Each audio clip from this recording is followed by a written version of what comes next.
नमस्कार, आप सभी का आचार्य पवन यूट्यूब चैनल पर स्वागत है। आज के सेशन में हम स्टडी से रिलेटेड 5 ऐसी प्रॉब्लम्स के बारे में चर्चा करने वाले हैं जो ज़्यादातर स्टूडेंट्स के द्वारा फेस की जाती हैं। इस सेशन के शुरुआत में हम पहले इन पांचों प्रॉब्लम्स के बारे में विस्तार से चर्चा करेंगे और बाद में इन प्रॉब्लम्स के लॉजिकल कारण और साइंटिफिक सॉल्यूशंस के बारे में डिस्कस करेंगे। कुछ समय पहले मैंने YouTube के कम्युनिटी टैब में एक सर्वे करके स्टूडेंट से जानने की कोशिश की कि उन्हें स्टडी में किस तरह की प्रॉब्लम को फेस करना पड़ता है। तो 70% से ज़्यादा बच्चों ने माना कि उनका पढ़ने में मन नहीं लगता या पढ़ते समय उनके दिमाग में इधर उधर के बहुत सारे थॉट्स चलते रहते हैं।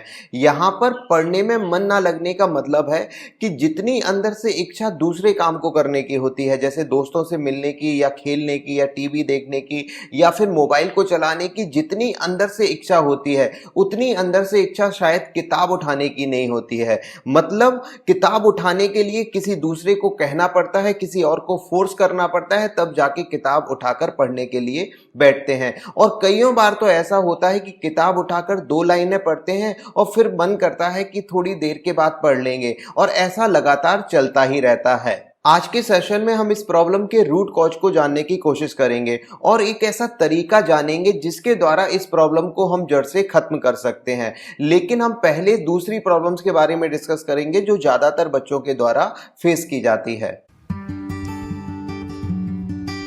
कई बच्चों को याद करने में बड़ी प्रॉब्लम आती है, लेकिन उनका ये भी मानना है कि उनकी मेमोरी कमजोर नहीं है, क्योंकि उन्हें कुछ चीज़ें याद हो जाती हैं और कुछ चीज़ें याद नहीं होती हैं। कईयों बार तो ऐसा होता है कि कभी कभी वो पढ़ने के लिए बैठते हैं तो एक ही बार में बहुत सारा याद कर लेते हैं, और कईयों बार ऐसा भी होता है कि एक ही टॉपिक में सारा दिन लग जाता है तो भी याद नहीं होता। आखिर न्यूरॉन्स भी वही हैं, एक्सॉन भी वही हैं, डेंड्राइट, हिप्पोकैम्पस, हाइपोथैलेमस, लॉब्स भी वही है, कॉर्टेक्स भी वही है, सब कुछ वैसे के वैसे काम कर रहा है। लेकिन कभी कभी कोई सी चीजें याद हो जाती हैं और कभी कभी कोई सी चीजें याद नहीं होती। इसके पीछे क्या साइंटिफिक कारण होता है, इसे एक उदाहरण से समझने की कोशिश करते हैं। जैसे मैंने आपको 5 क्वेश्चंस याद करने के लिए दिए, आपने पांचों के 500 क्वेश्चन याद करने की कोशिश की, आपको 4 तो बड़ी आसानी से याद हो रहे हैं लेकिन एक याद नहीं हो रहा है। ऐसा क्यों होता है? हमें कुछ चीजें याद हो जाती हैं और कुछ चीजें याद नहीं होती। हमें ये तो बड़ी आसानी से याद हो जाता है कि विराट कोहली और अनुष्का शर्मा ने किस देश में जाके शादी की थी, लेकिन हमें ये याद करने में दिक्कत आ जाती है कि लाल बहादुर शास्त्री की जो डेथ हुई थी वो किस देश में हुई थी। आखिर इसके पीछे क्या कारण होता है? आज के सेशन में हम इसके बारे में विस्तार से चर्चा करेंगे। हम ये जानेंगे कि हमें कौन सी चीजें याद होती हैं और कौन सी चीजें याद नहीं होती, और हमें क्या करना चाहिए जिसकी वजह से जो चीजें हमें याद नहीं होती वो भी हमें आसानी से याद होने लगे। लेकिन पहले हम तीसरी प्रॉब्लम के बारे में डिस्कस करेंगे।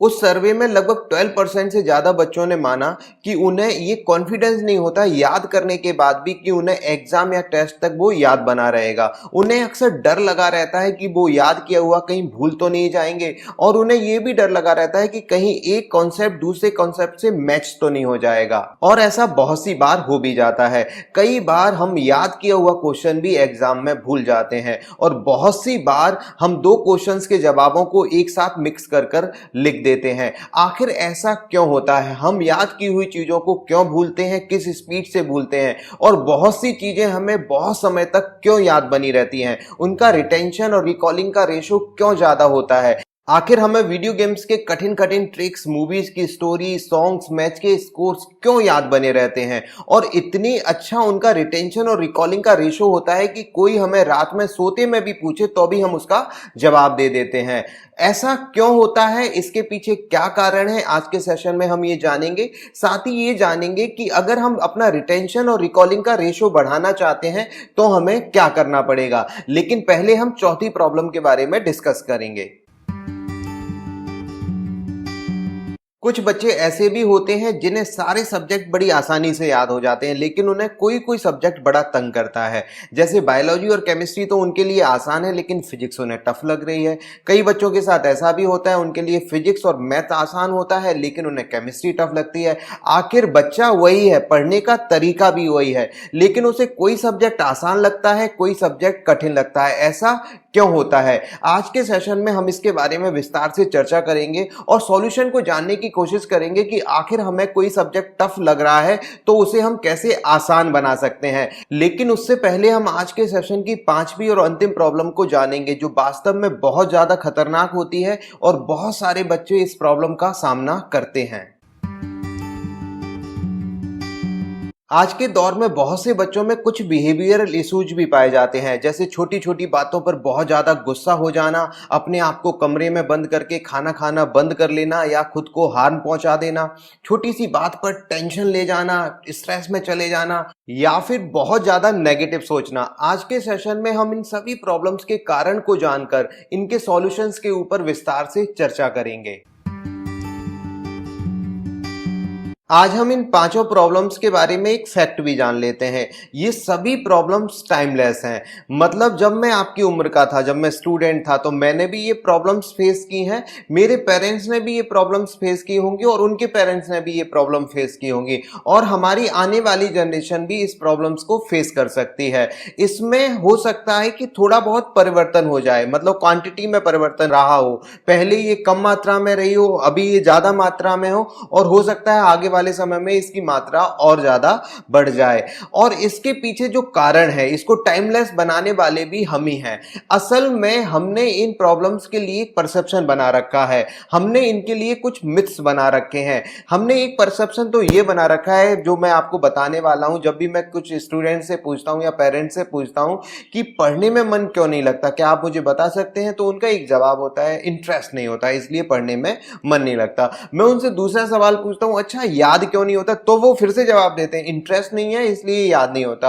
मैं उनसे फिर से पूछता हूं कि कुछ चीजें कभी कभी याद हो जाती हैं, कुछ चीजें याद नहीं होती, इसके पीछे क्या कारण है, फिर से उनका सेम जवाब होता है जिन चीजों में इंटरेस्ट होता है वो चीजें याद हो जाती हैं और जिन चीजों में इंटरेस्ट नहीं होता वो चीजें याद नहीं होती। मैं उनसे फिर से पूछता हूं, कभी कभी कोई कोई सा सब्जेक्ट आसान लगता है, कोई सब्जेक्ट टफ लगता है, इसके पीछे क्या कारण होता है, उनका सेम ही जवाब होता है, जिन चीजों में हमारा इंटरेस्ट होता है, जिस सब्जेक्ट में हमारा इंटरेस्ट होता है वो सब्जेक्ट हमारे लिए आसान हो जाता है और जिन सब्जेक्ट में हमारा इंटरेस्ट नहीं होता वो सब्जेक्ट हमारे लिए कठिन हो जाता है। असल में जब हम किसी चीज के लिए परसेप्शन बना लेते हैं तो वह हमें जड़ तक पहुंचने में रोक लेता है, हम उसके बारे में ज्यादा रिसर्च नहीं कर पाते।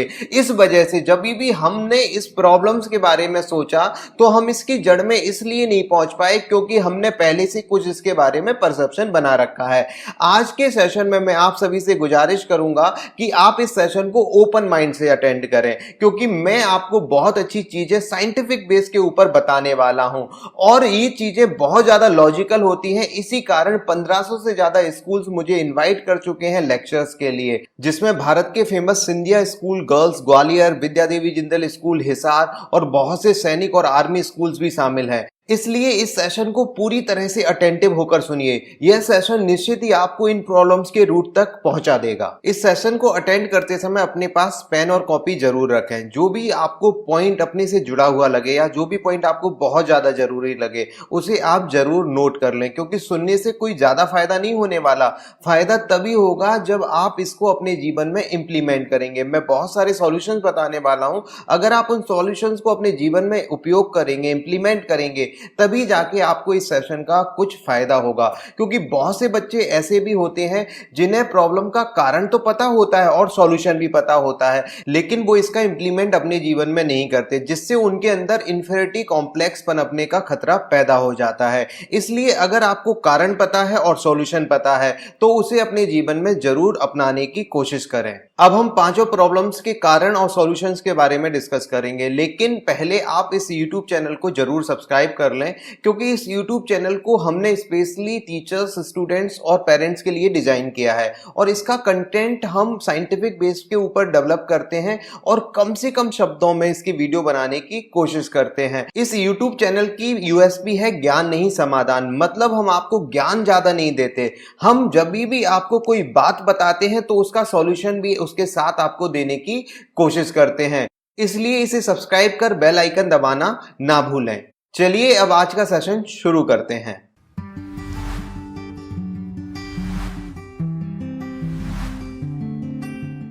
पढ़ने में मन ना लगना या पढ़ते समय इधर उधर ध्यान भटकना, इस प्रॉब्लम के कारण को जानने के लिए हमें यह समझना पड़ेगा कि स्टूडेंट दो प्रकार के होते हैं। कुछ स्टूडेंट की प्रॉपर्टी मैग्नेट वाली होती है और कुछ स्टूडेंट की प्रॉपर्टी आयन वाली होती है। जिन बच्चों की प्रॉपर्टी मैग्नेट वाली होती है उनमें नॉर्थ पोल और साउथ पोल डायरेक्शनल होते हैं, मतलब वो एक ही डायरेक्शन में होते हैं। और जिन बच्चों की प्रॉपर्टी आयन वाली होती है उनमें नॉर्थ पोल और साउथ पोल बिखरे हुए होते हैं। मैग्नेट प्रॉपर्टी वाले स्टूडेंट्स कंपैरेटिवली ज्यादा फोकस्ड और कंसंट्रेटेड होते हैं, उनका किसी भी काम करने में ज्यादा मन लगता है। और जिन बच्चों की प्रॉपर्टी आयन वाली होती है उनके डिस्ट्रैक्शन का लेवल बहुत ज्यादा होता है, मतलब उनका फोकस और कंसंट्रेशन कम होता है। आयन प्रॉपर्टी वाले बच्चों को लगता है कि जब वो पढ़ाई करते हैं तो उनके दिमाग में इधर उधर के बहुत सारे थॉट्स आते हैं, लेकिन असल में जब वो खाना भी खा रहे होते हैं तब भी उनके दिमाग में इधर उधर के थॉट्स आते हैं। जब वो खेल रहे होते हैं तो उनके दिमाग में घर की बातें चल रही होती हैं। जब वो दोस्तों के साथ होते हैं तो उनके दिमाग में टीवी की बातें चल रही होती हैं। जब वो टीवी देख रहे होते हैं तो उनके दिमाग में और कुछ चल रहा होता है। असल में आयन वाली प्रॉपर्टी होना एक बिहेवियरल क्वालिटी हो जाती है, मतलब वो बिहेवियर बन जाता है और वो बिहेवियर हर जगह रिफ्लेक्ट होता है।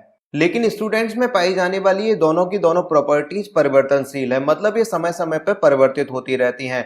कहने का मतलब है कि अगर कोई स्टूडेंट आज आयन वाली प्रॉपर्टी में है, हो सकता है थोड़े समय के बाद वो मैग्नेट वाली प्रॉपर्टी में चला जाए, या फिर कोई स्टूडेंट आज मैग्नेट वाली प्रॉपर्टी में है, ये भी संभव है कि वो थोड़े समय के बाद आयन वाली प्रॉपर्टी में चला जाए। और समय समय पर स्टूडेंट्स में पाई जाने वाली इन दोनों प्रॉपर्टीज के रेशो में भी परिवर्तन होता रहता है। आप सभी स्टूडेंट ने अनुभव किया होगा कि पेंडेमिक के बाद, लॉकडाउन के बाद जो आयन वाली प्रॉपर्टी का रेशो है वो कंपैरेटिवली बढ़ सा गया है, जिस कारण सेम क्वांटिटी के कंटेंट को लर्न करने में कंपैरेटिवली हमें ज्यादा समय लगता है। अब हम जानेंगे कि आखिर किस कारण कुछ बच्चों के अंदर आयन वाली प्रॉपर्टी डेवलप हो जाती है। इसके पीछे दो मुख्य कारण होते हैं। पहला होता है excessive use of social media. थोड़े समय पहले मैंने एक वीडियो बनाया था जिसमें बताया था कि जितनी भी सोशल साइट्स होती हैं उनकी जो एल्गोरिदम डिजाइन की जाती है वो हमारे डिजिटल फुटप्रिंट को एनालाइज करके और जिगर्निक इफेक्ट के आधार पर डिजाइन की जाती है, जिस कारण हम थोड़ा सा समय भी जब सोशल साइट पे गुजारते हैं तो वो हमारे फुटप्रिंट को चेक करके अपनी एल्गोरिदम के हिसाब से हमारे सामने इस प्रकार के ऑफर रखते हैं, जिसके कारण हम बहुत सारा समय साइट्स पे गुजार देते हैं। और कई बार तो हम डिसाइड करके जाते हैं कि हमें ये सर्च करना है, पर हमारे सामने ऐसे ऑप्शंस प्रोवाइड करवा दिए जाते हैं कि हम उनके जाल में फंसकर बहुत सी ऐसी चीजें जो हमारे लिए बिल्कुल भी उपयोगी नहीं है उसको देखने में गुजार देते हैं। इसका हमें कोई डायरेक्ट इंपैक्ट तो नजर नहीं आता, लेकिन इनडायरेक्टली ये हमारी जो मैग्नेट वाली प्रॉपर्टी है उसे आयन वाली प्रॉपर्टी में कन्वर्ट करता जाता है, जिससे हम दूसरे कामों पर फोकस नहीं कर पाते और हमारे कंसंट्रेशन का लेवल कम हो जाता है। आयन वाली प्रॉपर्टी बिल्ड होने का दूसरा मेन कारण होता है माहौल। हम जैसे माहौल में रहते हैं, हम जैसे फ्रेंड सर्कल में रहते हैं, जैसे हमारे फ्रेंड्स की प्रॉपर्टी होती है उसी के अकॉर्डिंगली हमारे अंदर भी प्रॉपर्टी डेवलप हो जाती है। जिस प्रकार से आयन और मैग्नेट एक दूसरे के संपर्क में आने से एक दूसरे की प्रॉपर्टी को एक्सचेंज करते हैं, उसी प्रकार से जिस प्रकार के माहौल में हम रहते हैं, जैसी हमारी सराउंडिंग्स होती हैं, उसी प्रकार से हम भी अपनी प्रॉपर्टी को एक दूसरे को एक्सचेंज करते हैं। अगर हमारे माहौल में बहुत सारे ऐसे लोग होते हैं या बहुत सारे ऐसे फ्रेंड्स होते हैं जिनके अंदर आयन वाली प्रॉपर्टी पाई जाती है, तो बहुत ज्यादा संभावना होती है कि हमारे अंदर भी आयन वाली प्रॉपर्टी डेवलप हो जाए। इसलिए अगर आप चाहते हैं कि आपका पढ़ने में मन लगे या पढ़ते समय आपके दिमाग में इधर उधर के विचार नहीं आए, तो सबसे पहले आपको इन दो आदतों के ऊपर काम करना पड़ेगा। पहला तो आपको जो सोशल साइट्स का यूज है उसे एकदम कम करना पड़ेगा। हो सके तो बंद ही कर दें। अगर बंद नहीं कर पा रहे हो तो एक टाइम डिसाइड कर लें कि मैं निश्चित टाइम पर उसे निश्चित समय के लिए चलाऊंगा और उसको थोरोली फॉलो करने का प्रयास करें, क्योंकि जितना समय आप सोशल साइट पर गुजारेंगे उतने ही चांसेस हैं आपके आयन प्रॉपर्टी के डेवलप होने के। दूसरा, आपको अपनी सराउंडिंग या माहौल को भी डेवलप उसी के हिसाब से करना पड़ेगा और अपने फ्रेंड सर्कल को भी बनाने में आपको बहुत ज्यादा सिलेक्टिव होना पड़ेगा। इसे एक एक करके समझते हैं। पहले हम बात करते हैं सराउंडिंग या माहौल के बारे में। जब भी आप पढ़ने के लिए बैठ रहे हैं, जिस जगह पे बैठ रहे हैं उस जगह को एकदम उस तरह से मेंटेन करके रखें, क्योंकि जिस जगह पे हम बैठकर पढ़ाई करते हैं या आप जैसे मेरे सेशन को अटेंड कर रहे हैं या आप किसी ऑनलाइन लेक्चर को सुन रहे होते हैं, तो अगर आपने माहौल को उसके हिसाब से मेंटेन नहीं रखा तो डिस्ट्रैक्शन के बहुत ज़्यादा चांसेस होते हैं। इसी प्रकार से अगर हमारा फ्रेंड सर्कल अच्छा नहीं होता है तो वो भी हमें हमारी स्टडी के ऊपर फोकस नहीं करने देता। इसलिए जब भी हम अपने फ्रेंड सर्कल को बना रहे होते हैं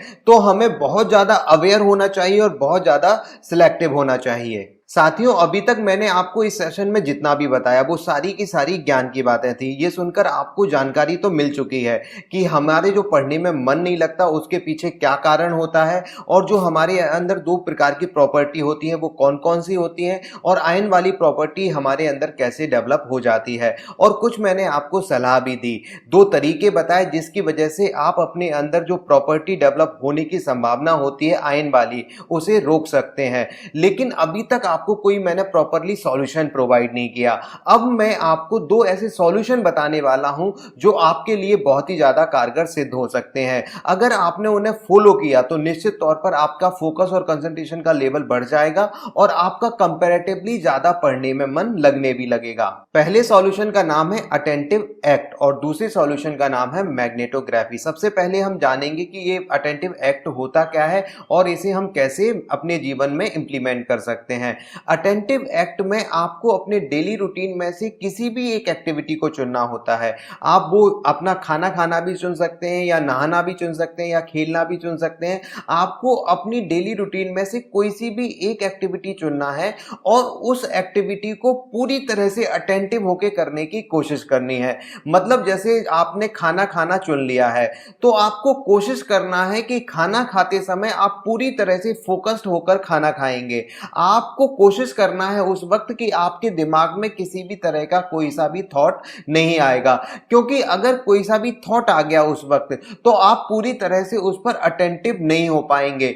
अगर आप चाहते हैं कि आपकी स्टडी में फोकस का लेवल बढ़े, कंसंट्रेशन का लेवल बढ़े, तो आपको शुरुआत किसी दूसरे एक्ट से करनी पड़ेगी। सबसे पहले आपको उस एक्ट में फोकस बढ़ाने की शुरुआत करनी पड़ेगी, कंसंट्रेशन बढ़ाने की शुरुआत करनी पड़ेगी, तो फिर वो आपका बिहेवियर बनने लगेगा। और जब बिहेवियर बनने लगेगा तो आप उसी टेक्निक को इंप्लीमेंट कर देंगे स्टडी के ऊपर। तो इस प्रकार से आपका फोकस और कंसंट्रेशन स्टडी के ऊपर भी लगने लगेगा। दूसरे सॉल्यूशन का नाम है मैग्नेटोग्राफी। ये बहुत ही ज्यादा इफेक्टिव टेक्निक होती है। इससे हम किसी भी बच्चे की प्रॉपर्टी आयन से मैग्नेट में कन्वर्ट कर सकते हैं। यह उसी सिद्धांत के ऊपर काम करती है जिस सिद्धांत से हम किसी भी आयन को मैग्नेट में कन्वर्ट करते हैं। जब भी हम आयन को मैग्नेट में कन्वर्ट करते हैं तो उसकी कई विधियां होती है। जैसे हम जमीन के अंदर गाड़ कर आयन को मैग्नेट में कन्वर्ट कर सकते हैं, रब करके आयन को मैग्नेट में कन्वर्ट कर सकते हैं, या आयन के चारों तरफ इलेक्ट्रोमैग्नेटिक फील्ड डेवलप करके हम उसे मैग्नेट में कन्वर्ट कर सकते हैं।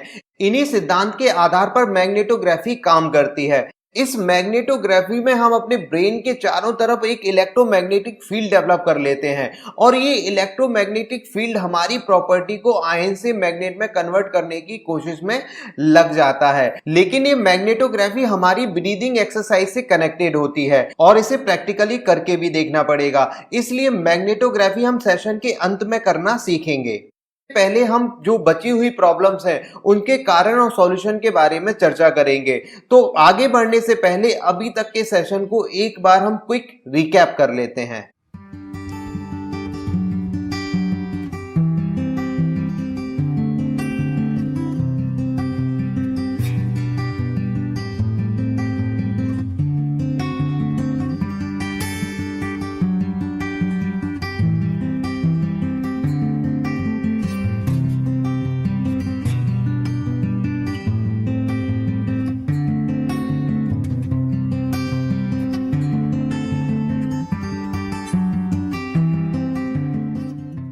अब हम स्टडी से रिलेटेड दूसरी प्रॉब्लम के बारे में डिस्कस करेंगे जो कि हमारी मेमोरी से रिलेटेड होता है। बहुत से स्टूडेंट्स का मानना होता है कि उन्हें बहुत सी चीज़ें याद नहीं होती हैं। कई चीज़ें तो याद होती हैं लेकिन कई चीज़ों में वो ज़्यादा अटक जाते हैं, बार बार दोहराने पर भी उन्हें वो याद नहीं होती हैं। अगर हम ये जानना चाहते हैं कि हमें कौन सी चीज़ें याद होती हैं और कौन सी चीज़ें याद नहीं होती हैं, तो सबसे पहले हमें अपनी मेमोरी की प्रोसेस को समझना पड़ेगा। ह्यूमन मेमोरी बेसिकली 3 स्टेप्स में कंप्लीट होती है। इन स्टेप्स को बोलते हैं रिसीविंग, चेकिंग और डिस्पैचिंग। इन्हें शॉर्ट में RCD मेमोरी स्टेप भी कहते हैं।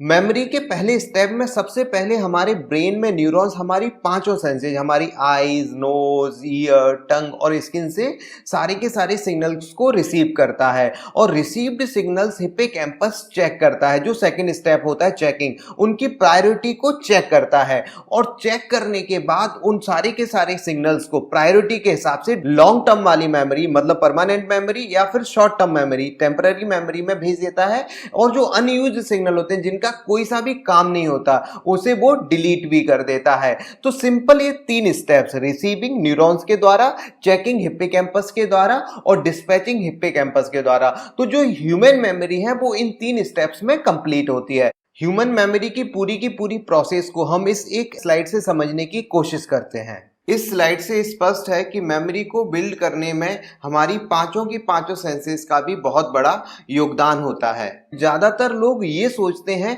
कि हमारी मेमोरी को बिल्ड करने में सबसे बड़ा योगदान केवल और केवल ब्रेन का रहता है। असल में जितना योगदान हमारी मेमोरी को बिल्ड करने में ब्रेन का होता है उतना ही योगदान हमारी पांचों की पांचों सेंसेस का होता है। बल्कि जब हम इसके बारे में डीपली स्टडी करते हैं तो मालूम चलता है कि मेमोरी बिल्डिंग में जो एक्टिव वर्क है वो हमारी पांचों सेंसेस का है, जो ब्रेन का वर्क होता है वो तो पैसिव वर्क होता है, क्योंकि ब्रेन मेमोरी को बिल्ड करने के लिए जिन सिग्नल्स का उपयोग करता है वो सारे के सारे सिग्नल्स इन पांचों सेंसेस के द्वारा ही ब्रेन में भेजे जाते हैं। इसलिए जो आज मैं आपको मेमोरी को बिल्ड करने वाली ट्रिक बताने वाला हूं या एक ऐसा मेमोरी बूस्टर बताने वाला हूं जिससे आपकी मेमोरी शार्प हो जाए, वो ब्रेन के ऊपर आधारित नहीं है बल्कि इन पांचों के पांचों सेंसेस के ऊपर आधारित है और इस ट्रिक का नाम है कॉन्शियस स्टडी। दुनिया में जितने भी स्टूडेंट होते हैं वो तीन तरह के स्टडी पैटर्न को फॉलो करते हैं। इन स्टडी पैटर्न को बोलते हैं conscious study pattern, partial conscious study pattern और अनकॉन्शियस स्टडी पैटर्न। इन्हें शॉर्ट में CPU स्टडी पैटर्न्स भी कहते हैं। अगर पढ़ते वक्त हमारा इंटरनल कॉन्वर्सेशन, हमारे थॉट्स अगर स्टडी से रिलेटेड होते हैं, जो सब्जेक्ट हम पढ़ रहे होते हैं उसी सब्जेक्ट के बारे में चल रहे होते हैं, तो इस तरह की स्टडी को बोलते हैं कॉन्शियस स्टडी। अगर पढ़ते समय हमारे जो थॉट्स हैं वो बीच बीच में इधर उधर स्विच हो जाते हैं, कभी कभी तो हम पूरी तरह से फोकस होते हैं पढ़ाई के ऊपर, सब्जेक्ट के ऊपर, लेकिन बीच बीच में हमारे थॉट्स घूमने के लिए चले जाते हैं, तो इस तरह के स्टडी पैटर्न को बोलते हैं पार्शियल स्टडी पैटर्न। और तीसरा स्टडी पैटर्न भी होता है जिसमें बच्चा किताब के सामने तो बैठा होता है लेकिन उसके दिमाग में इधर उधर के थॉट्स ही चल रहे होते हैं। तो इस तीन तरह के स्टडी पैटर्न को स्टूडेंट फॉलो करता है। अपने थॉट्स या इनर कॉन्वर्सेशन को ऑब्जर्व करके हम ये बड़ी आसानी से चेक कर सकते हैं कि आखिर हम किस तरह के स्टडी पैटर्न को फॉलो करते हैं।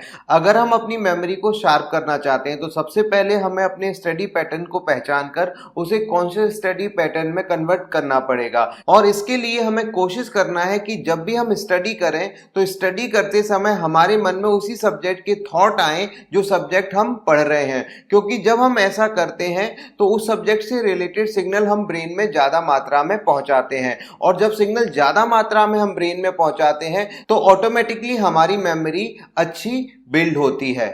साथियों, सेशन के इस पार्ट में हमने आसान शब्दों में जाना कि ह्यूमन मेमोरी कैसे बिल्ड होती है। साथ में हमने ये भी सीखा कि अगर हम अपने स्टडी पैटर्न को कॉन्शियस स्टडी पैटर्न में कन्वर्ट कर लें तो हमें वो सारी चीजें उसी तरह से याद होने लगेंगी जिस तरह से हमें मूवी, सॉन्ग्स और मैच के स्कोर से याद होते हैं, क्योंकि हम उन चीजों को कॉन्शियसली करते हैं। अब हम जो स्टडी से रिलेटेड तीसरी प्रॉब्लम है उसके लॉजिकल कारण और साइंटिफिक सॉल्यूशन के बारे में चर्चा करेंगे, लेकिन आगे बढ़ने से पहले हम अभी तक के सेशन को क्विक रिकैप कर लेते हैं।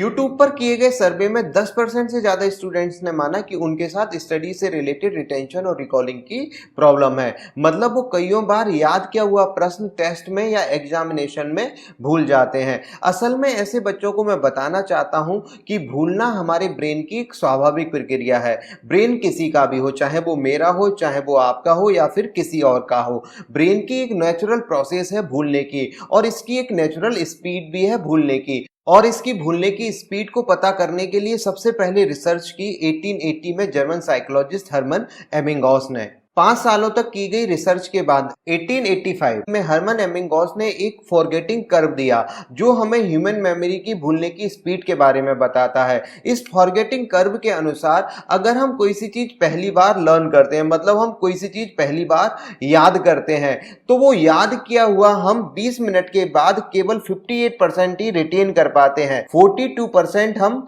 भूल जाते हैं। इसी प्रकार उसने एक फॉरगेटिंग कर्व पूरा का पूरा बनाया। आप इस चार्ट को देखकर समझ सकते हैं कि हमारी भूलने की स्पीड क्या होती है।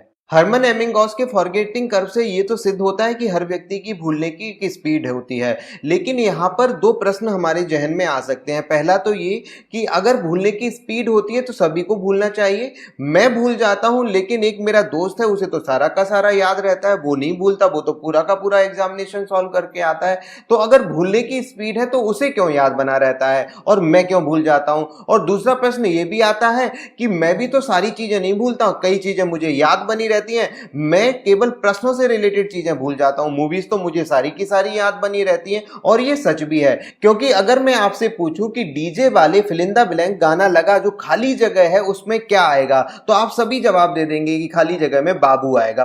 हो सकता है आपने ये गाना बहुत समय से नहीं सुना हो, लेकिन आपका रिटेंशन और रिकॉलिंग का लेवल इस गाने के प्रति क्यों बढ़ गया, क्यों आपने तुरंत इसका जवाब दे दिया। अगर फॉरगेटिंग कर्व सही है तो उसे दोनों जगह एप्लीकेबल होना चाहिए ना। वो एक जगह की बातों पे एप्लीकेबल हो रहा है, दूसरी जगह की बातों पर एप्लीकेबल नहीं हो रहा है। तो अब मैं इन दोनों प्रश्नों के जवाब आपको दूंगा।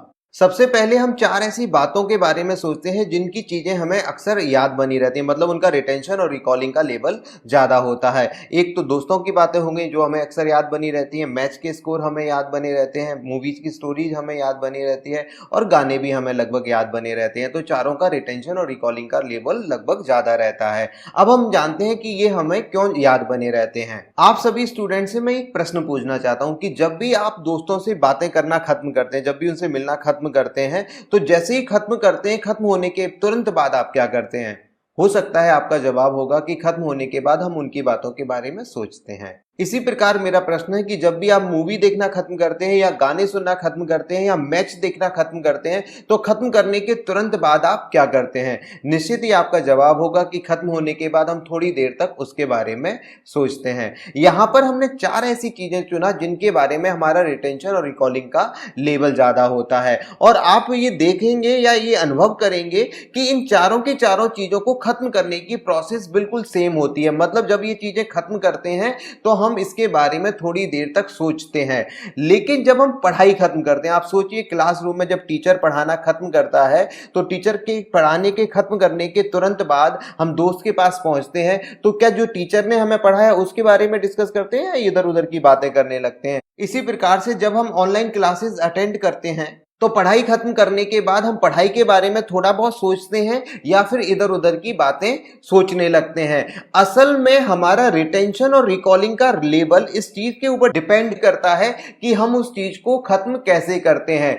इसलिए पढ़ाई के प्रति हमारा रिटेंशन और रिकॉलिंग का लेवल कम हो जाता है। मैं अक्सर अपने सेशन में बीच बीच में रिकैप सेशन रखता हूं। बहुत से लोग मेरे से प्रश्न करते हैं कि आप ये रिकैप सेशन क्यों रखते हैं। असल में रिकैप सेशन रखने का पीछे उद्देश्य यही होता है कि जो आप लर्न कर रहे हैं तुरंत उसके भूलने की स्पीड भी होती है, लेकिन रिकैप करके हम हर्मन एबिंगहॉस के फॉरगेटिंग कर्व को काउंटर करने की कोशिश करते हैं। मतलब उसको हम पहले वाली प्रोसेस से खत्म करने की कोशिश कर रहे हैं। जैसे हम दोस्तों से बातें खत्म करते हैं या मैच देखना खत्म करते हैं, अगर हम स्टडी में रिटेंशन और रिकॉलिंग की प्रॉब्लम को फेस कर रहे हैं तो आप इस ट्रिक को अपना सकते हैं। बहुत ही ज़्यादा कारगर होती है और बहुत ही ज़्यादा सिंपल है। इसमें केवल हमें पढ़ाई को खत्म करने के बाद थोड़ी देर तक उसके बारे में रिविजुलाइज करना है, रिकैप्सुलाइज करना है, रीथिंक करना है, जिससे उसके रिटेंशन और रिकॉलिंग का लेवल एकदम बढ़ जाता है। इसे हम इस प्रकार भी समझ सकते हैं कि हमारा जो ब्रेन होता है वो एक सुपर कंप्यूटर की तरह काम करता है। जब भी हम पढ़ाई को पहली वाली तरीके से खत्म करते हैं, मतलब पढ़ाई खत्म करने के बाद उसके बारे में सोचते हैं, रीथिंक करते हैं,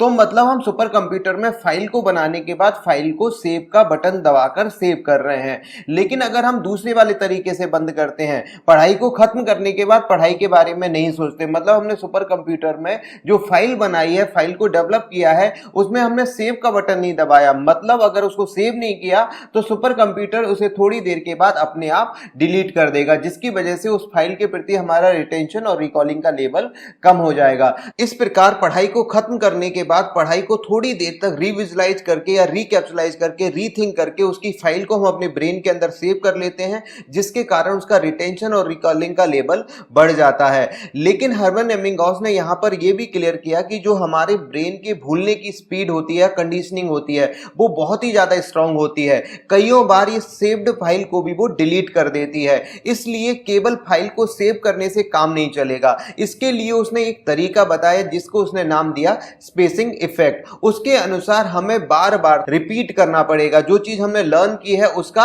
रिवीजन करना पड़ेगा। और उसने कहा इस रिवीजन में गैप देना बहुत ज्यादा जरूरी है। जब आप गैप देते हुए रिवीजन करते जाते हैं तो उस चीजों के प्रति आपके रिटेंशन और रिकॉलिंग की लेवल बहुत ज्यादा हो जाती है। तो आज के सेशन में जो सॉल्यूशन मैं बताने वाला हूं वो इस रिवीजन से ही रिलेटेड है। असल में प्रत्येक व्यक्ति दो प्रकार के रिवीजन करता है, एक होता है एक्टिव रिवीजन और दूसरा होता है पैसिव रिवीजन। अगर हमें हर्मन एबिंगहॉस के स्पेसिंग इफेक्ट का फायदा उठाना है तो हमें पैसिव वाला रिवीजन करना पड़ेगा। तो पहले हम समझ लेते हैं कि एक्टिव रिवीजन क्या होता है और पैसिव रिवीजन क्या होता है। याद करने के बाद अगर हम रिवीजन कॉपी के साथ करते हैं, बुक के साथ करते हैं, उसे देखते हुए रिवाइज करते हैं, तो इस तरह के रिवीजन को हम एक्टिव रिवीजन बोलते हैं। और याद करने के बाद अगर हम बिना कॉपी के, बिना किसी किताब के, बिना देखे हुए रिवीजन करते हैं, हम आंखों को बंद करके दिमाग में वो सारे के सारे प्रश्न को दोहरा लेते हैं, तो इसे बोलते हैं पैसिव रिवीजन। अगर हम अपने रिटेंशन और रिकॉलिंग के लेवल को बढ़ाना चाहते हैं तो हमें इस पैसिव रिवीजन को अपनाना पड़ेगा, क्योंकि इस पैसिव रिवीजन से जो हमारी ब्रेन की मेमोरी है वो फोटोजेनिक मेमोरी बन जाती है, क्योंकि हम कॉपी को नहीं देख रहे होते हैं, हम किताब को नहीं देख रहे होते हैं। जब हम पैसिव रिवीजन करते हैं तो वो रिविजुलाइज करते हैं, मतलब वो हम पिक्चर्स को देखते हुए रिपीट करते हैं, जिसकी वजह से हमारे अंदर वो फोटोजेनिक मेमोरी के रूप में बिल्ड हो जाती है और उस पर्टिकुलर चीज के लिए हमारा रिटेंशन या रिकॉलिंग का लेवल बहुत ज्यादा हो जाता है। और ये जो पैसिव रिवीजन है ये हमारा समय भी बहुत बचाता है। मतलब हमारे पास कॉपी ले जाने का तो हर जगह समय नहीं होता। कई बार हम पार्क में टहलने के लिए जाते हैं और पार्क में टहलते हुए इधर उधर की बातें सोचते रहते हैं। हम पार्क में टहलते हुए भी पैसिव रिवीजन कर सकते हैं। कॉपी हमारे पास नहीं, हम टहल रहे हैं, किसी से बात नहीं कर रहे हैं, लेकिन दिमाग में हम पूरा का पूरा दोहरा रहे हैं। Sine square theta plus cos square theta equal to 1, sine square theta equal to 1 minus cos square theta, A square minus B square का formula A plus B A minus B, cos से divide किया 1 equal to 1 LHS बराबर RHS. Trigonometry का एक formula complete हो गया। मतलब इस तरह से आप पैसिव रिवीजन कर सकते हैं बिना किसी किताब के।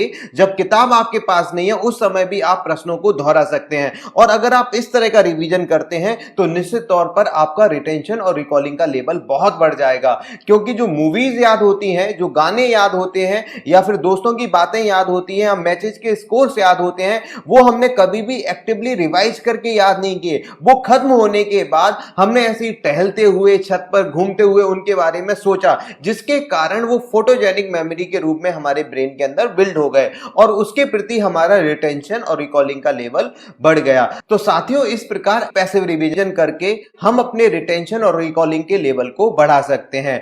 अब हम जो चौथी प्रॉब्लम होती है स्टडी से रिलेटेड, कि कोई सा सब्जेक्ट बहुत ज्यादा टफ लगता है या किसी सब्जेक्ट का कोई पर्टिकुलर टॉपिक टफ लगता है, उसके पीछे क्या कारण होता है और उसके क्या साइंटिफिक सॉल्यूशन होते हैं, उसके बारे में डिस्कस करेंगे। लेकिन आगे बढ़ने से पहले अभी तक के सारे सेशन को क्विक रिकैप कर लेते हैं, क्योंकि ये सेशन की रिटेंशन और रिकॉलिंग को बनाए रखने के लिए बहुत ही ज्यादा जरूरी होता है।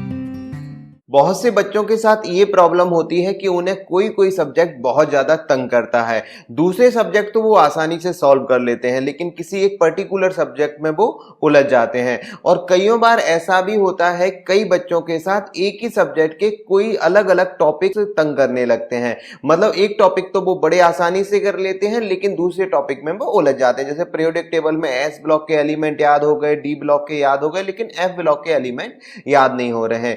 स्टूडेंट वही है, पढ़ने का तरीका भी वही है, लेकिन उसी स्टूडेंट को एक सब्जेक्ट आसानी से याद हो रहा है, दूसरा सब्जेक्ट नहीं हो रहा है। एक सब्जेक्ट का एक टॉपिक आसानी से याद हो रहा है, दूसरा टॉपिक नहीं हो रहा है। आखिर ऐसा क्यों होता है? अब हम इसके कारण और साइंटिफिक सॉल्यूशन के बारे में चर्चा करेंगे, लेकिन इससे पहले मैं आपसे एक प्रश्न पूछना चाहता हूं। दो टीचर्स हैं एक्स और बाय, और एक स्टूडेंट है ए। जो ए स्टूडेंट है वो टीचर एक्स का बहुत सम्मान करता है, उन्हें पसंद करता है और उन्हें बहुत ज्यादा इंटेलिजेंट भी मानता है। लेकिन जो स्टूडेंट ए होता है वो ऐसा बाय टीचर के लिए नहीं समझता। वो ना तो उन्हें पसंद करता है, ना उनका सम्मान करता है, उनकी पीठ पीछे बुराइयां करता रहता है और उन्हें बिल्कुल भी इंटेलिजेंट नहीं मानता। अब मेरा प्रश्न ये है, जो स्टूडेंट है उसे किसकी बातें ज्यादा समझ में आएंगी, टीचर एक्स की या टीचर बाय की?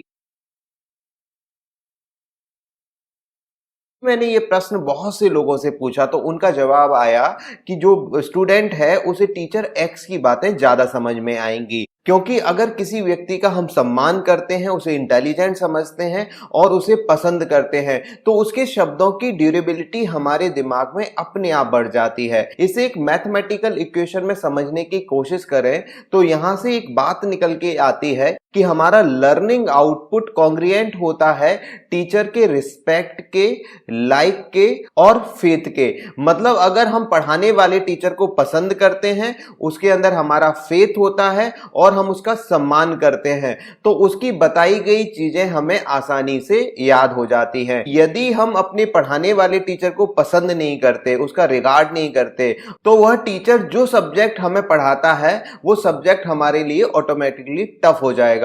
और कमाल की बात तो मैं आपको यह बताना चाहता हूं कि थोड़े समय पहले मैंने YouTube पर एक सर्वे किया कि क्या आप अपने टीचर का अपने दोस्तों के ग्रुप में मजाक उड़ाते हैं, तो 70% से ज्यादा स्टूडेंट्स ने कहा कि हाँ, हम उनका मजाक उड़ाते हैं। कुछ बच्चों ने तो यह भी स्वीकार किया कि हम तो उनका हमेशा ही मजाक उड़ाते रहते हैं, और कुछ बच्चों ने यह स्वीकार किया हम ओकेजनली उनका मजाक उड़ाते हैं। तो मैं यहां पर आप सभी बच्चों को बताना चाहता हूं, अगर हम किसी सब्जेक्ट को आसान बनाना चाहते हैं तो सबसे पहले हमें उस सब्जेक्ट के टीचर का रिस्पेक्ट करना पड़ेगा, उसे पसंद करना पड़ेगा। क्योंकि जो शब्दों की ड्यूरेबिलिटी है वो टीचर के लाइक, रिस्पेक्ट और फेथ के ऊपर निर्भर करती है। यहां मैं आपको कोई मॉरल वैल्यू का ज्ञान नहीं दे रहा हूं, ये बिल्कुल एकदम साइंटिफिकली प्रूव्ड फैक्ट है।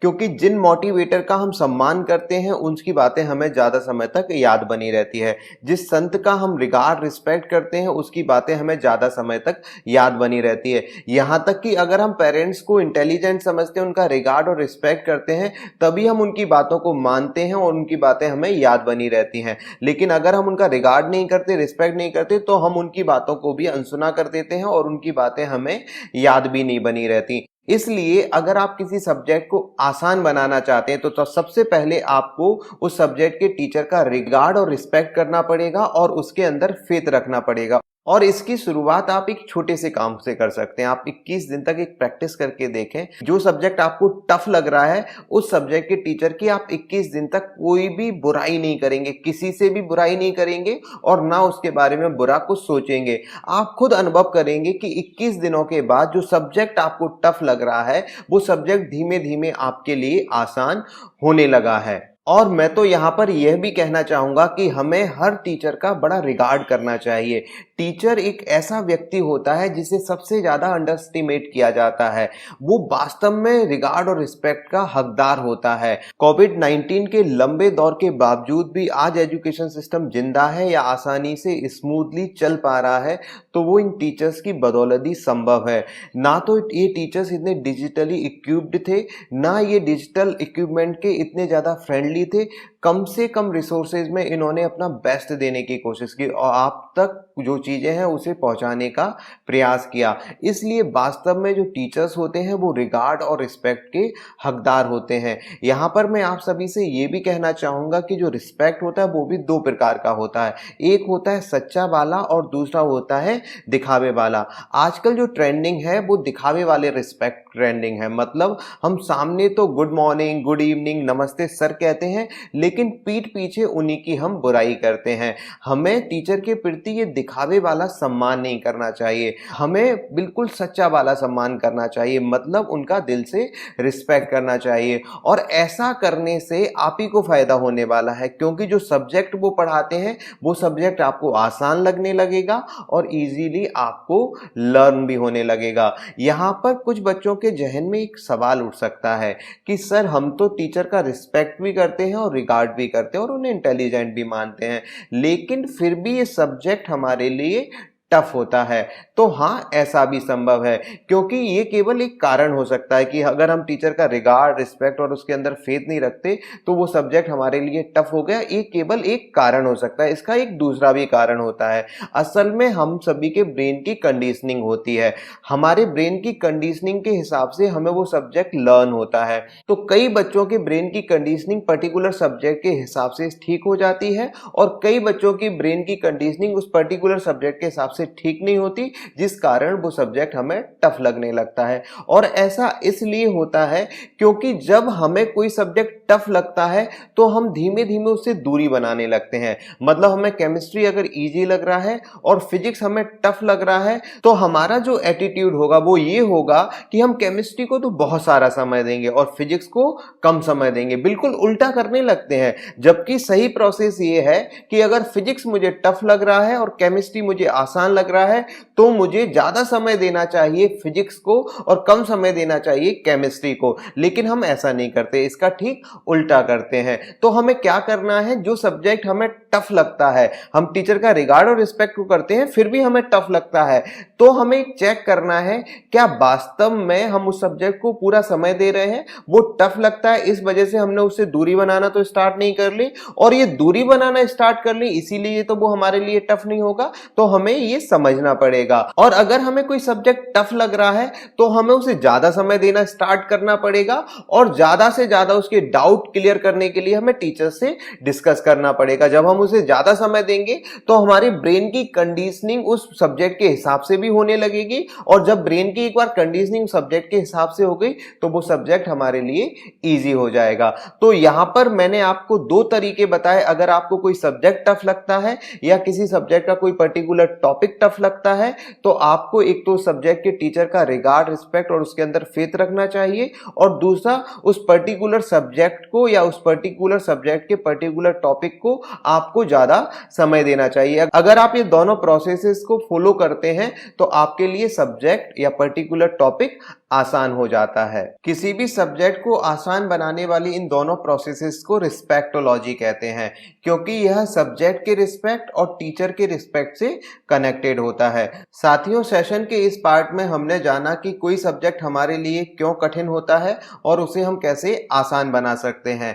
अब हम स्टूडेंट के द्वारा फेस की जाने वाली पांचवी और सबसे खतरनाक समस्या के बारे में चर्चा करेंगे, उसके कारण और उसके समाधान को जानेंगे। लेकिन आगे बढ़ने से पहले हम अभी तक के सेशन को एक बार क्विक रिकैप कर लेते हैं।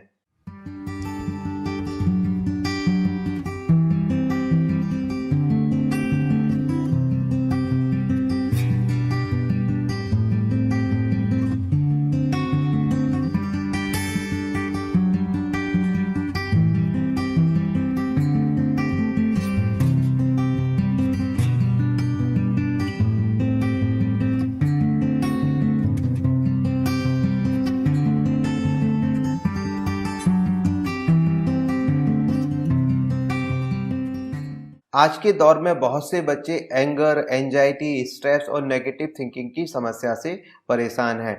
अब हम इन समस्याओं का लॉजिकल कारण और साइंटिफिक समाधान खोजने की कोशिश करेंगे। तो लॉजिकल कारण जानने के लिए सबसे पहले मैं आपको एक कहानी सुनाऊंगा। ये कहानी एक बूढ़ी औरत की है। उस बूढ़ी औरत की एक सुई जमीन पर गिर गई थी और उसे मिल नहीं रही थी। वो उसे ढूंढने का बहुत प्रयास कर रही थी। वहां से गुजरने वाले लोगों ने देखा कि एक बूढ़ी औरत झोपड़ी के बाहर कुछ खोज रही है। तो वो उसके पास गए और उससे पूछा कि माता, आपका कुछ खो गया है? तो जो बूढ़ी औरत होती है वो जवाब देती है, हाँ बच्चों, मेरी एक सुई गुम हो गई है जिसे मैं ढूंढने का प्रयास कर रही हूँ। तो वो जो लोग वहां से गुजर रहे होते हैं वो भी उसकी मदद करने लगते हैं और उसकी सुई ढूंढने लगते हैं। थोड़े समय बाद शाम होने लगती है और अंधेरा सा होने लगता है। तो जो ढूंढने वालों में से एक समझदार व्यक्ति उस बूढ़ी औरत के पास जाता है और पूछता है, माता, क्या आपको कोई ऐसी जगह मालूम है जहां पर आपकी सुई खोई हुई है? तो हम सभी लोग अभी इधर ढूंढ रहे हैं, उधर ढूंढ रहे हैं, हम सभी लोग उस एक जगह पर ढूंढने में लग जाएंगे जिससे निश्चित ही आपकी सुई मिल जाएगी। तो वह बूढ़ी औरत जवाब देती है कि बच्चों, मेरी सुई तो झोपड़ी के अंदर खोई हुई है। तो जो व्यक्ति होते हैं वो सारे उसके ऊपर हंसते हैं और कहते हैं, माता, आप शायद पागल हो गई हैं, आपको बिल्कुल भी अकल नहीं है। अगर सुई झोपड़ी के अंदर गुम हुई है तो वो झोपड़ी के बाहर कैसे मिल सकती है? तो बूढ़ी औरत भी बहुत जोर से हंसने लगती है और कहती है कि आप सभी बहुत ज्यादा समझदार हैं, क्योंकि आप सभी भी तो दुख का, स्ट्रेस का और नेगेटिव थिंकिंग का कारण बाहर ढूंढने में लगे हुए हो, जबकि इन सब का कारण अंदर होता है। अगर इनका कारण अंदर है तो इनका समाधान बाहर कैसे मिल सकता है? तो दोस्तों, सबसे पहले हमें यह समझना पड़ेगा कि हमारी एंगर का, हमारी स्ट्रेस का और हमारी नेगेटिव थिंकिंग का कारण हमारे अंदर ही होता है। और अगर हम उसके ऊपर काम करना चाहते हैं तो हमें इनर इंजीनियरिंग को समझना पड़ेगा। आखिर ये इनर इंजीनियरिंग होती क्या है और क्या इस इनर इंजीनियरिंग के कुछ नियम होते हैं जैसे बाहर वाली इंजीनियरिंग के होते हैं? तो हाँ, इस इनर इंजीनियरिंग के भी नियम होते हैं। जैसे साइंस के कुछ नियम बाहर वाली इंजीनियरिंग के लिए होते हैं, वैसे ही साइंस के कुछ नियम अंदर वाली इंजीनियरिंग के लिए होते हैं। तो जो एक साइंस का नियम हमारी इनर इंजीनियरिंग के ऊपर काम करता है उसका नाम है थर्मोडायनेमिक्स का फर्स्ट लॉ। मतलब थर्मोडायनेमिक्स का फर्स्ट लॉ हमारी इनर इंजीनियरिंग के ऊपर भी एप्लीकेबल होता है।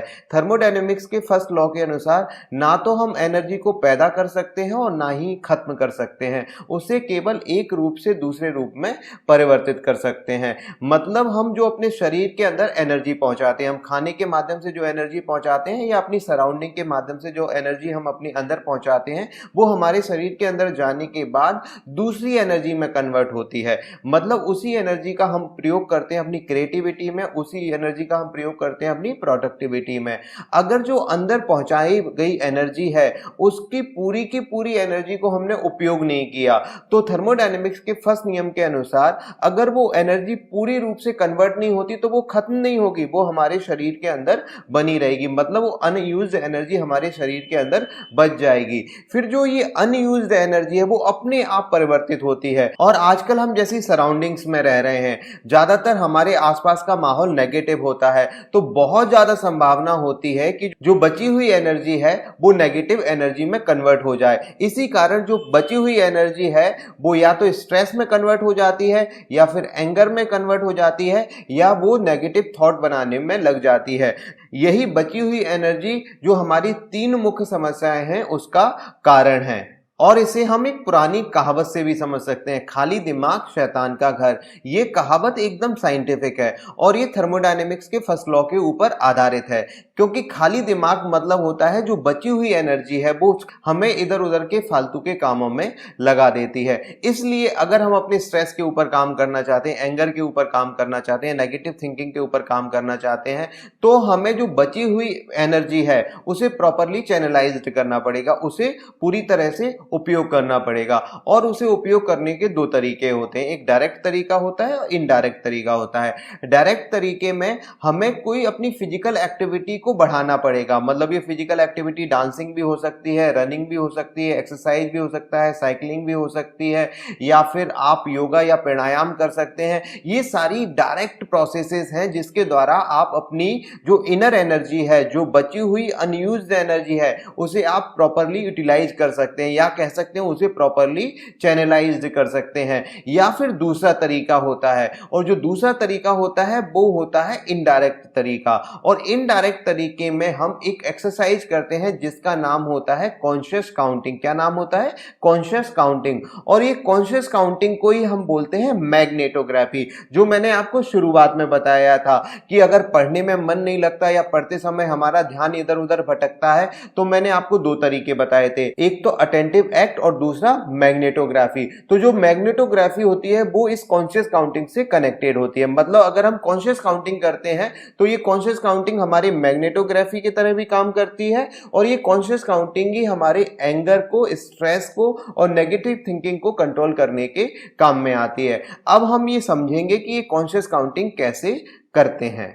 कॉन्शियस काउंटिंग में हमें 1 से लेके 20 तक काउंट करना होता है। ये काउंटिंग हम हिंदी में भी कर सकते हैं या फिर इंग्लिश में भी कर सकते हैं, और ये काउंटिंग हम बैठकर भी कर सकते हैं या लेटकर भी कर सकते हैं। केवल हमें 2 नियमों का पालन करना होता है। पहली बात तो ये कि ये काउंटिंग हमें मन में आंखें बंद करके करनी होती है, और दूसरी बात ये कि इस काउंटिंग में हमें अपनी स्पीड को मेंटेन करके रखना पड़ता है। स्पीड को मेंटेन करने से मतलब है कि जितनी स्पीड से आप 1 और 2 काउंट करते हैं उसी सेम स्पीड से आपको 3 और 4 भी काउंट करना है, और उसी ही सेम स्पीड से आपको 5 और 6 भी काउंट करना है, और ऐसे ही करके हमें 20 तक काउंट करते जाना है। स्पीड को चेंज नहीं करना। अगर स्पीड चेंज हो जाती है तो फिर हमारी कॉन्शियस काउंटिंग इफेक्टिव नहीं रहती, मतलब उसके करने से कोई फायदा नहीं होता।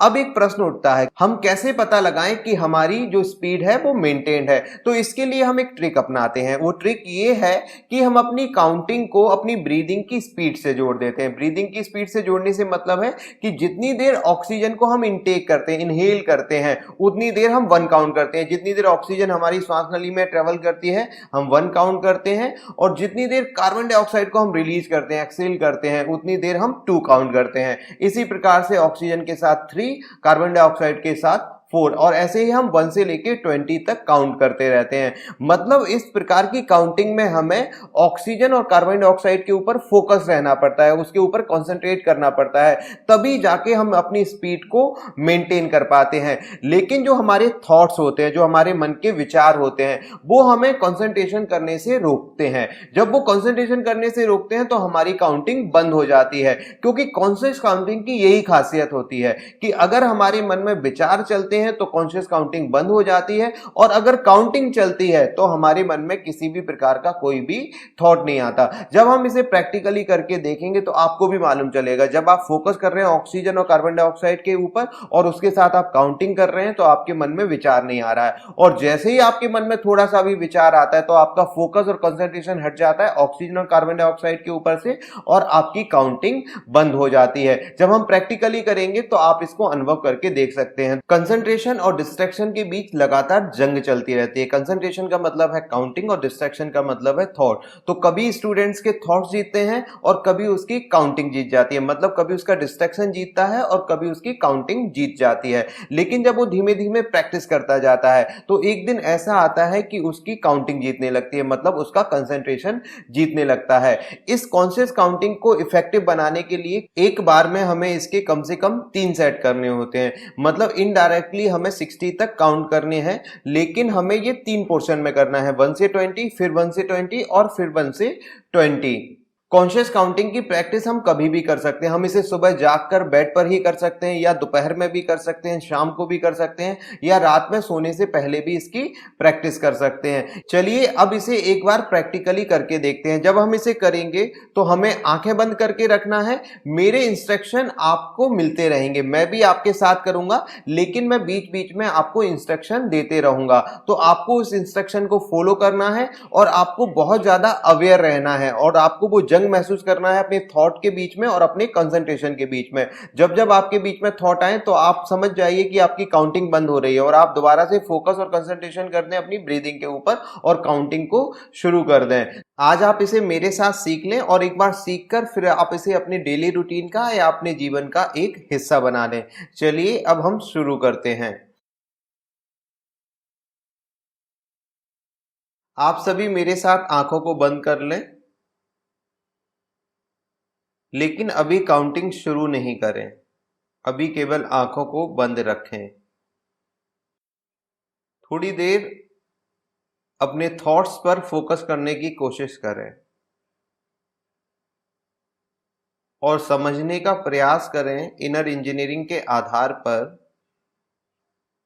कि बची हुई एनर्जी के कारण ही यही थॉट हमारे गुस्से का, हमारे स्ट्रेस का और हमारी नेगेटिव थिंकिंग का कारण बन जाते हैं।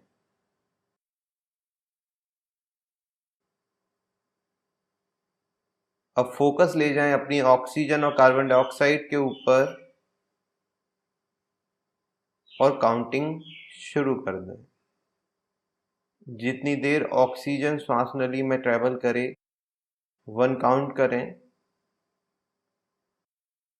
कार्बन डाइऑक्साइड के साथ 2 काउंट करें और ऐसे लगातार करते जाएं। नज़र ऑक्सीजन और कार्बन डाइऑक्साइड के ऊपर और उसकी स्पीड के साथ काउंटिंग।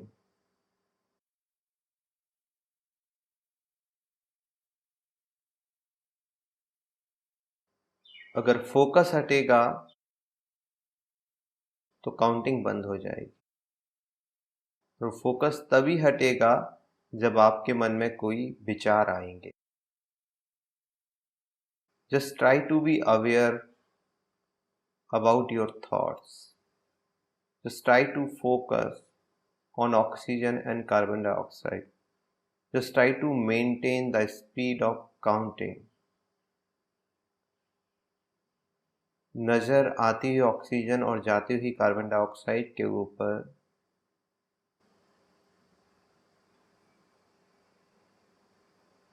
बस साक्षी भाव से अपने आप को ऑब्जर्व करें। नज़र आती हुई ऑक्सीजन और जाती हुई कार्बन डाइऑक्साइड के ऊपर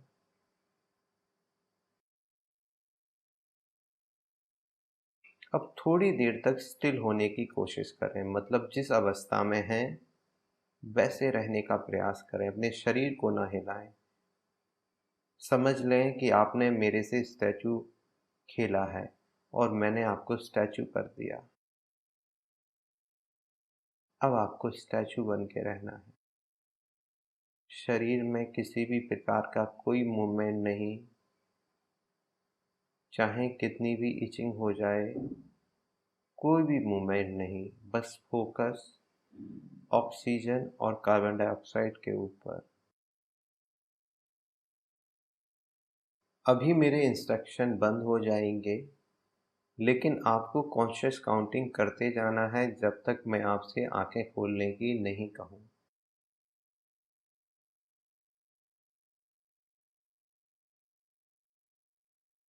अभी मेरे मित्र के द्वारा गाया हुआ एक गीत शुरू हो जाएगा।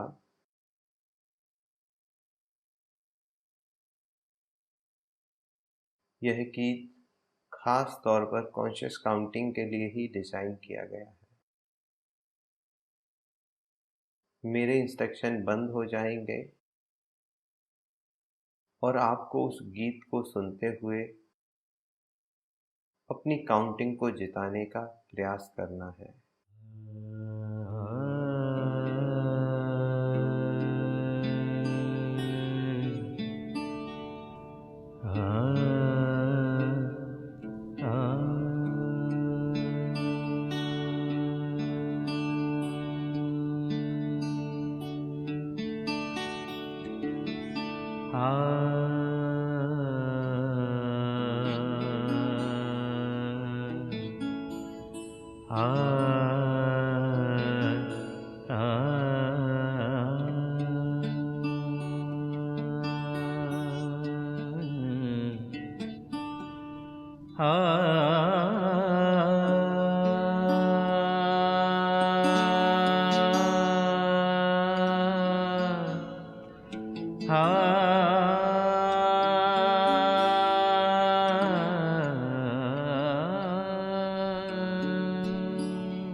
दोनों हाथों को रब करें और धीमे से अपनी आंखों के ऊपर रखकर धीमे धीमे अपनी आंखों को खोल लें।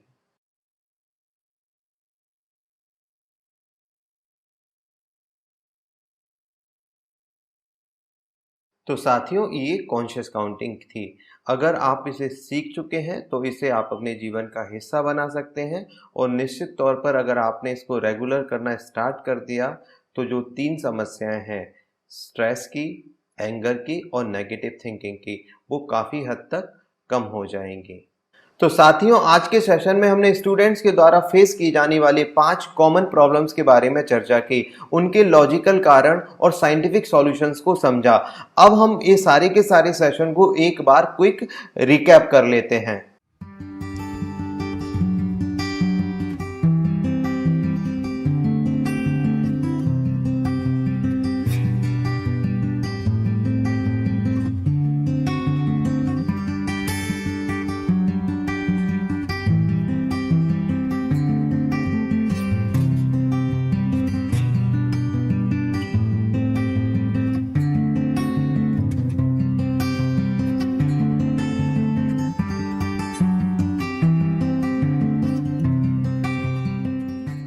अगर आपको इन प्रॉब्लम्स के अलावा और कोई सी भी स्टडी रिलेटेड प्रॉब्लम है तो आप उसे इस व्हाट्सएप नंबर पर मैसेज कर कर मुझे बता सकते हैं। मैं कोशिश करूंगा कि उसका भी सॉल्यूशन आपको दे सकूं।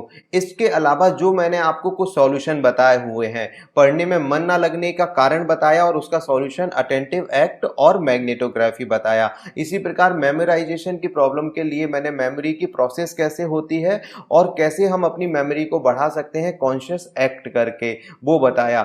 इसी तरह से कोई सी चीज हम पेपर में भूल जाते हैं या हमारे जो 2 टॉपिक्स होते हैं वो आपस में मिक्स एंड मैच होते हैं, तो उसके लिए मैंने आपको रिटेंशन थेरेपी बताया, मतलब उसे कैसे सेव करना है, खत्म करने के बाद रिकैप्चुलाइज रिविजुलाइज करना है। और दूसरा मैंने तरीका बताया है पैसिव रिवीजन का। इसी प्रकार से अगर हमें कोई सब्जेक्ट टफ लगता है तो उसका कारण बताया है और उसके कारण के सॉल्यूशन के लिए मैंने आपको रिस्पेक्टोलॉजी बताया है। इसी प्रकार से जो गुस्सा होता है या फिर स्ट्रेस या एंजाइटी होती है या फिर जो नेगेटिव थिंकिंग है, उसका कारण बताया और उसके सॉल्यूशन के लिए मैंने आपको कॉन्शियस काउंटिंग बताया। ये जो सॉल्यूशंस हैं, इनसे रिलेटेड अगर आपको कुछ पूछना है, अगर आप सेशन को सही से नहीं अटेंड कर पाए या इससे रिलेटेड आपके मन में कोई क्वेरी है, तो आप उसी व्हाट्सएप नंबर पर जो अभी इस स्क्रीन पर भी दिखाया जा रहा है, आप इस व्हाट्सएप नंबर पर आप मुझे मैसेज कर सकते हैं। आप मुझसे किसी भी तरह का डाउट क्लियर